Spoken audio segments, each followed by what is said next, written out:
Salam, selamat pagi para hamba Tuhan. Pagi hari ini sebelum kita memulai aktivitas, terlebih dahulu kita dengar firman Tuhan, namun sebelumnya mari kita berdoa. Ya Tuhan Yesus, Bapa dalam surga, di pagi hari ini sebelum kami mulai aktivitas kami hendak mendengarkan firman Tuhan, namun sebelumnya mari Bapa Engkau urapi pikiran, hati, roh, jiwa, dan tubuh, sehingga ketika kami mendengarkan firman Tuhan ini kami mengerti, memahami, dan melakukannya dalam segala tugas dan pelayanan yang Tuhan percayakan dalam kehidupan kami. Dalam nama Yesus kami berdoa, amin. Pagi hari ini saya ambil pembacaan firman Tuhan dari Keluaran 35 ayat 30-32 dengan perikop pengangkatan Bezaleel dan Aholiab.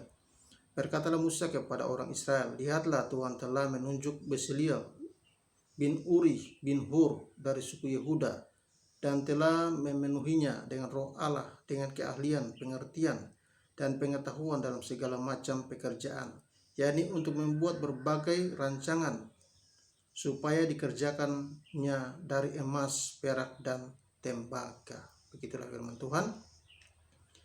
Pagi hari ini saya memberikan judul kualifikasi menjadi seorang pembangun atau developer dalam pekerjaan Tuhan.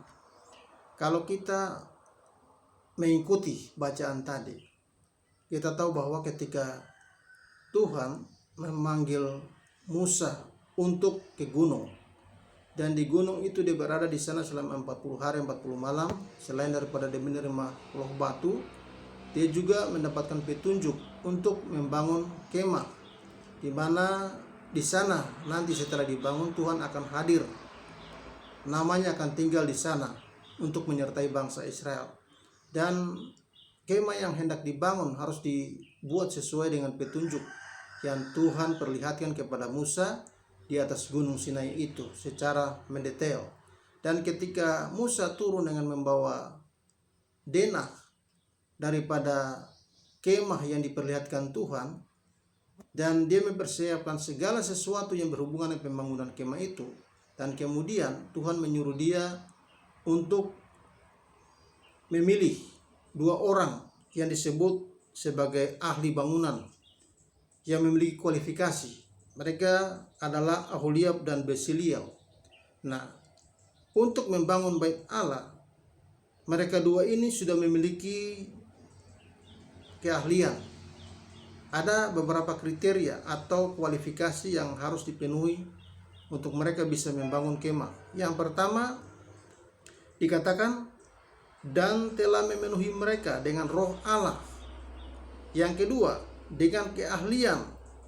Yang ketiga, pengertian. Dan keempat, pengetahuan dalam segala macam pekerjaan. Jadi jika seseorang ingin terlibat di dalam membangun kemah atau membangun rumah Tuhan, tempat kediaman Tuhan, maka tidak boleh orang yang sembarangan. Yang pertama, dia harus dipenuhi dengan roh Allah sendiri, supaya dia memahami, mengerti isi hati Tuhan, pikiran yang terkandung dalam pikiran Allah itu dia dapat memahami, dan dia dapat melaksanakan, mewujud nyatakan dalam pembangunan, sehingga pembangunan yang dilakukan itu sesuai dengan apa yang Tuhan mau, sesuai dan menyenangkan hati Tuhan. Karena itu dia yang pertama harus memiliki roh Allah, roh Tuhan. Karena hanya roh Tuhan yang bisa memahami isi hati Tuhan. Selain daripada itu tidak akan mungkin bisa memahami kesenangannya Tuhan. Karena itu kualifikasi yang pertama untuk seorang bisa menjadi pembangun dalam rumah Tuhan adalah dia harus dipenuhi dengan roh Tuhan. Yang kedua, dikatakan di sana bahwa dengan keahlian, pengertian, dan pengetahuan. Yang kedua adalah keahlian. Di dalam dunia pendidikan modern, pengetahuan dan keahlian merupakan bagian daripada program pendidikan nasional. Jadi pengetahuan itu adalah sebuah informasi yang kita miliki, yang kita ketahui, berhubungan dengan pikiran kita, berhubungan dengan kognitif kita. Tidak cukup hanya memiliki pengetahuan, tetapi orang juga harus memiliki keahlian. Keahlian dalam istilah pendidikan disebut sebagai skill atau keterampilan. Keterampilan harus dimiliki oleh seseorang. Jadi keterampilan dan pengetahuan adalah dua hal yang tidak bisa terpisahkan. Seseorang punya pengetahuan, tapi dia juga harus mampu mengeksekusikan atau mewujud nyatakan pengetahuan itu dalam praktek atau kehidupan sehari-hari, sehingga pengetahuan yang abstrak itu dapat dilihat dan ada manfaatnya bagi orang lain. Selain pengetahuan dan keterampilan, dia juga harus punya yang namanya, yang ketiga,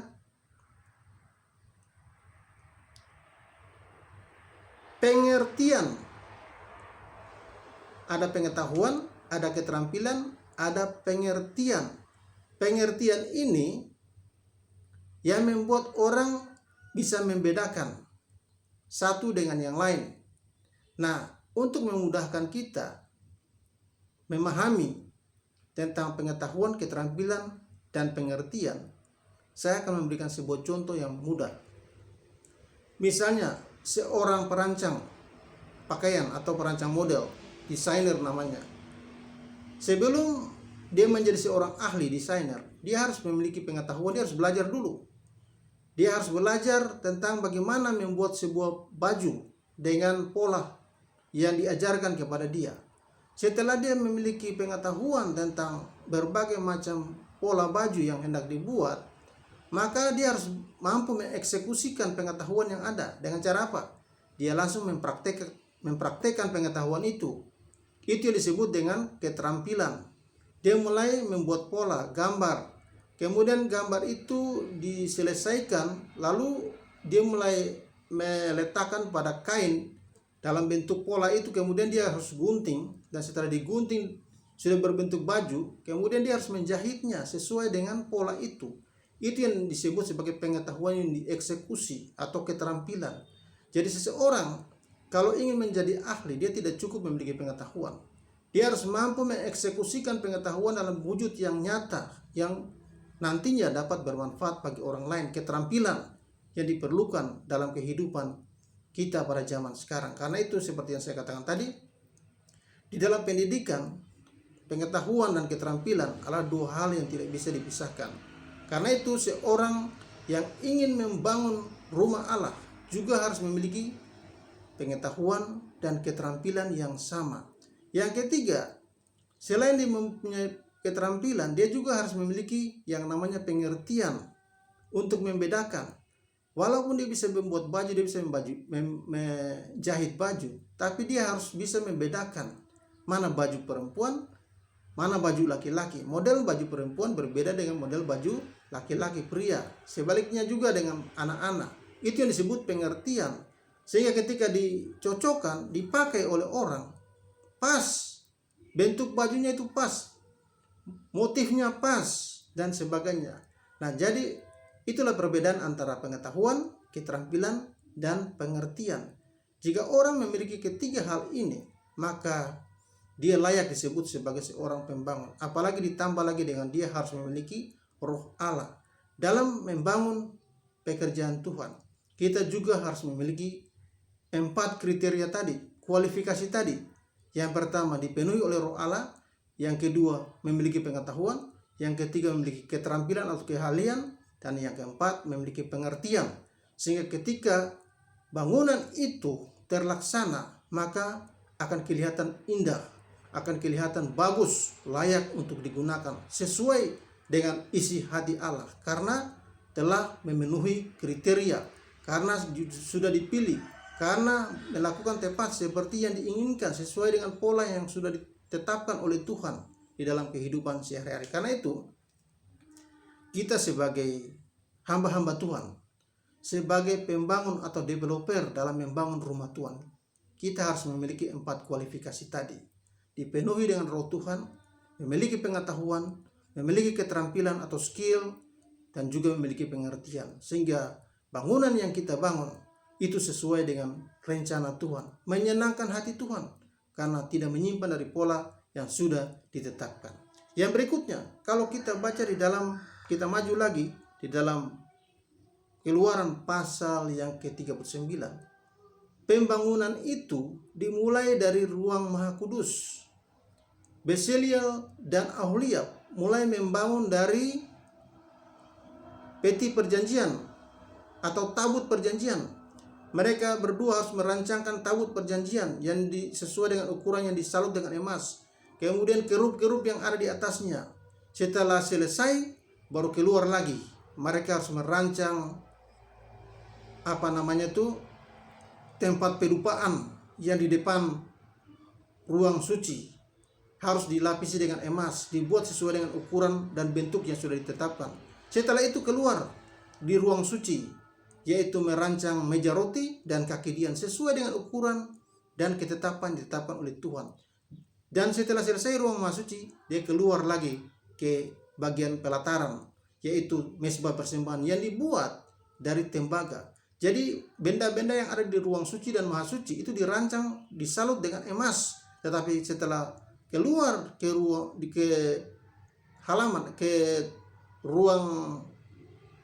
setelah ruang maha kudus dan kemudian keluar ke pelataran tempat orang mempersembahkan korban, maka benda-bendanya cukup disalut dengan tembaga, baik itu mezbah korban bakaran dan bokor-bokor dan sendok-sendok dan seluruh peralatannya itu dibuat dari tembaga oleh seorang ahli, yaitu 2 orang yang tadi. Jadi kita lihat di situ bahwa untuk membangun rumah Allah tidak cukup kita hanya memenuhi kriteria yang sudah saya sebutkan tadi, tetapi cara membangun dimulai dulu dari dalam.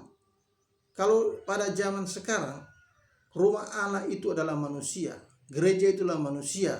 Nah, kalau membangunnya tidak boleh dari luar, harus dari dalam. Yaitu apa? Dari ruang maha kudus. Mulai dari istilah Yunani, dari roh, jiwa, dan tubuh.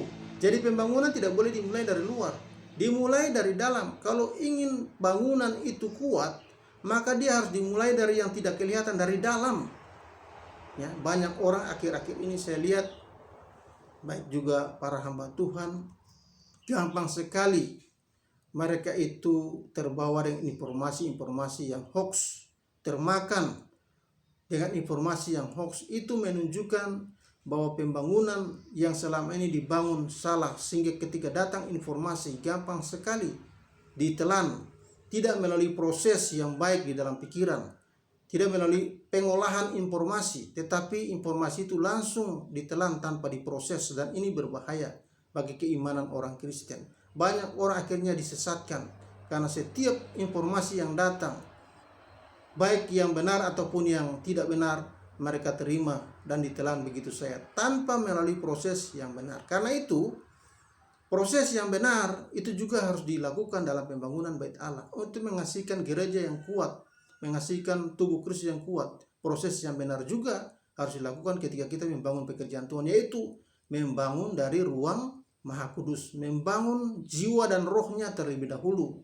Jiwa dan roh mencakup pengertian tadi, mencakup pengetahuan, mencakup skill, kemampuan mengelola informasi, sehingga orang tidak gampang tertipu.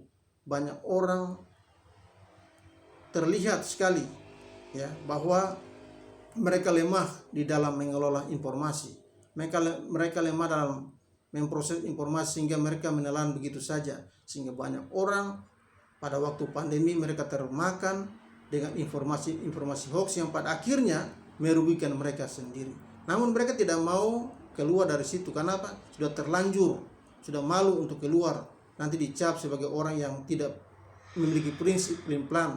Mereka terjerumus dan terperangkap dalam prinsip yang salah karena pembangunannya tidak dimulai dari dalam. Karena itu kita sebagai hamba Tuhan, kita harus membangun umat Tuhan itu dimulai dari dalam, dari pengetahuan yang benar, dari pengertian yang benar, dari roh yang benar. Makanya Yudas mengatakan 1 ayat 20, bangunlah imanmu di atas dasar yang paling suci dan berdoalah di dalam Roh Kudus. Artinya pembangunan iman itu dimulai dari dalam, dimulai dari roh, kemudian keluar kepada jiwa, kepada pengetahuan, kepada pengertian, kepada skill, kemampuan mengolah kebenaran atau hal-hal yang lain, sehingga yang masuk ke dalam kehidupan kita bukan hal-hal yang tidak benar, tetapi hal-hal yang benar. Itu yang Tuhan mau di dalam kehidupan kita sebagai umat Tuhan. Untuk membangun pekerjaan Tuhan, kita harus mulai dari dalam, sehingga pekerjaan Tuhan itu kuat dalam menghadapi berbagai macam isu atau berbagai macam berita-berita yang tidak benar, pemberitaan yang tidak benar, yang dikatakan dalam kerjaan mereka akan datang dalam nama Tuhan, menggunakan nama Tuhan, tapi mereka adalah penyesat. Mereka menyesatkan umat Tuhan. Karena itu kita harus membangun umat Tuhan itu mulai dari dalam. Harus sebagai seorang developer harus memiliki kualifikasi 4 tadi. Kemudian dibangun mulai dari dalam sampai keluar. Jadi jangan bangun dari luar ke dalam, tapi bangun dari dalam keluar, sehingga kokoh bangunan itu ketika badai datang, ketika hujan datang, ketika penyesatan datang, umat Tuhan tetap kuat dan tetap teguh berpegang kepada firman Tuhan. Inilah firman Tuhan yang saya ingin sampaikan pagi hari ini, kiranya menjadi berkat bagi kita. Mari kita berdoa. Terima kasih Bapa, kami bersyukur buat firman-Mu yang sudah kami dengar, supaya kami dapat menjadi developer yang baik dalam membangun rumah Tuhan. Dalam nama Yesus kami berdoa. Haleluya. Amin.